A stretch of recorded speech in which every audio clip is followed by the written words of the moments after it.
Assalamualaikum warahmatullahi wabarakatuh. Perkenalkan kami dari kelompok 4 ingin mempresentasikan hasil kerja kelompok kami mengenai pembuatan starter roti menggunakan eceng gondok sebagai substratnya. Adapun kami beranggotakan 6 orang, yaitu ada Rosdiana, Virial Diani, Indira Shiva, Zahra Webi, saya sendiri Vivi Fatimah, dan Ririn Beatrice.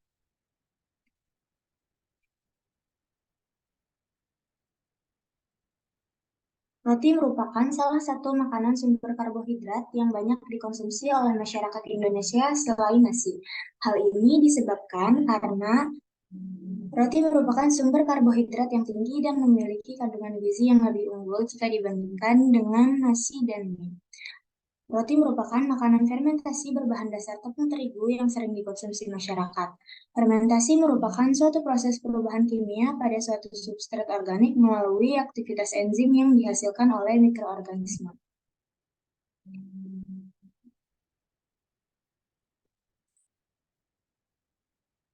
Adapun proses kerja ragi pada roti, yaitu ragi akan merombak roti ini terfermentasi karena terdapat ragi dalam bahan pembuatannya.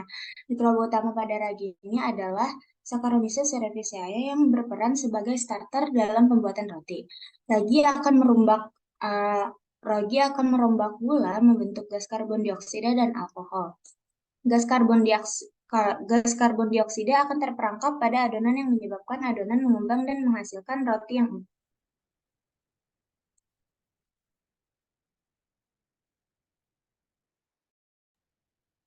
Kemudian ada proses pembuatan starter dengan menggunakan eceng gondok sebagai substratnya. Itu dapat diuraikan menjadi beberapa tahapan. Yang pertama yaitu tahapan pencucian dan pre-treatment eceng gondok dengan alkohol. Proses pertama yang dilakukan adalah itu mencuci eceng gondok segar. Nah, tahap pre-treatment ini dilakukan dengan merendam eceng gondok dalam larutan NaOH selama 30 menit pada suhu 121 derajat dengan tekanan 1 atm. Setelah itu, lignin dalam eceng gondok akan terurai. Nah, eceng gondok kemudian dicuci dan dikeringkan dengan oven pada suhu 80 derajat selama 24 jam. Tahap yang kedua yaitu pengayakan eceng gondok. Tujuan dari pengayakan eceng gondok ini adalah untuk mendapatkan serbuk eceng gondok yang beragam.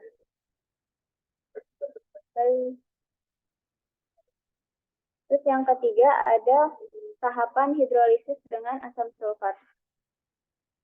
Serbuk eceng gondok hasil pengayakan tadi itu dihidrolisis dengan asam sulfat dengan tujuan untuk mengubah gula-gula kompleks dalam eceng gondok menjadi gula sederhana yang dapat digunakan oleh khamir. Kemudian hidrolisis dilakukan dalam autoklav pada suhu 121 derajat selama 15 menit. Tahapan berikutnya akan dijelaskan oleh Ririn. Selanjutnya itu ada penyaringan filtrat biomasa.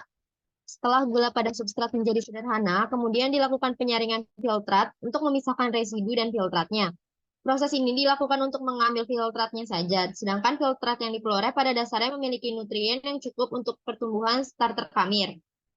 Lalu tahapan selanjutnya yaitu isolasi khamir komersial dengan cara menghomogenkan ragi roti Saccharomyces cerevisiae dengan aqua steril dan dilakukan pengenceran hingga tingkat pengenceran 1/8. Tujuan adanya tahap pengenceran adalah untuk mengendalikan kultur mikroorganisme. Lalu selanjutnya, inokulum pada pengenceran 10 × 1 sampai 10 × 8 dibiarkan pada medium PDA dan inkubasi pada suhu 35 derajat selama 48 jam. Tahap berikutnya yaitu pertumbuhan sel sebanyak 1 OC working culture yang dipindahkan ke dalam media PDB dan inkubasi pada suhu 37 derajat Celcius selama 1,5 hari setiap 2 jam sekali. Pertumbuhan sel dihitung dengan menggunakan TPC. Pada tahap fermentasi kultur cair, medium pertumbuhan alternatif dimasukkan ke dalam medium fermentasi hidrolisat eceng gondok ke dalam tabung Erlenmeyer.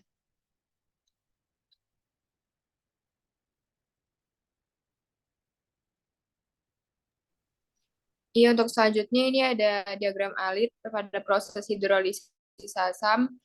Yang pertama itu eceng gondok dikeringkan dengan menggunakan oven dengan suhu 80 derajat dengan waktu 24 jam.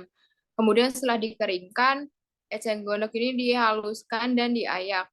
Kemudian 30 gram serbuk kering eceng gondok ini ditambahkan 1 liter aquades dan 40 ml H2SO4. Kemudian di autoclave dengan suhu 121 derajat Celcius dengan waktu 15 menit dan dilakukan penyaringan. Dari proses penyaringan ini dihasilkan residu dan filtrat biomasa.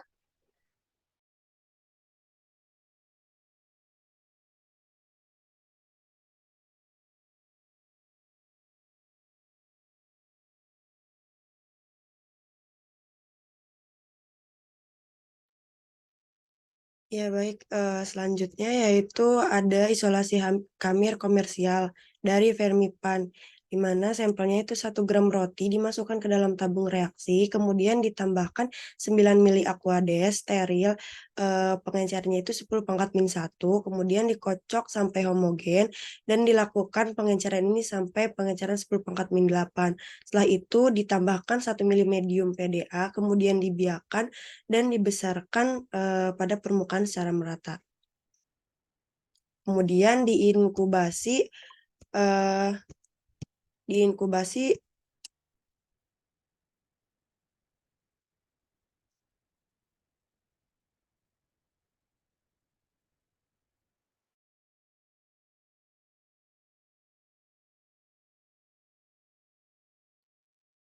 selanjutnya yaitu boleh di next.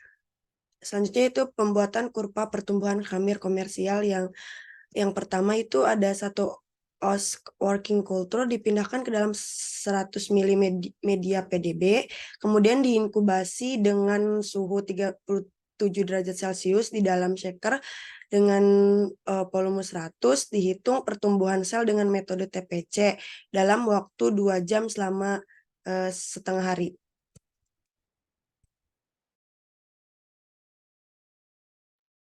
Oke, yang selanjutnya ada pertumbuhan kamir komersial pada medium limbah. Nah, pada kegiatan ini, langkah yang pertama adalah memasukkan 1 oz working culture yang dipindahkan secara aseptis ke dalam 3 tabung reaksi berisi medium limbah cair, tahu, dan air kelapa sebanyak 100 ml. Lalu diinkubasi dengan suhu 30 derajat Celcius dalam waktu 24 jam. Nah, setelah itu dihitung pertumbuhan sel dengan metode TPC. Selanjutnya, ada fermentasi bioetanol. Nah, pada fermentasi bioetanol, langkah pertama yang kita lakukan adalah masukkan 10 kultur cair medium alternatif yang dipindahkan ke dalam medium fermentasi hidrosilat eceng gondok dengan volume 100, 150, dan 200 ml. Lalu setelah itu diinkubasi dengan suhu 30 derajat Celcius dalam waktu 4 hari dan diseker dengan kecepatan 100 rpm. Nah, setelah itu dilakukan pemisahan etanol dengan destilasi sederhana dengan suhu 80 derajat Celcius. Oke, semuanya terima kasih atas perhatiannya. Kami mohon maaf bila ada kesalahan. Wabillahi taufiq wal hidayah. Wassalamualaikum warahmatullahi wabarakatuh.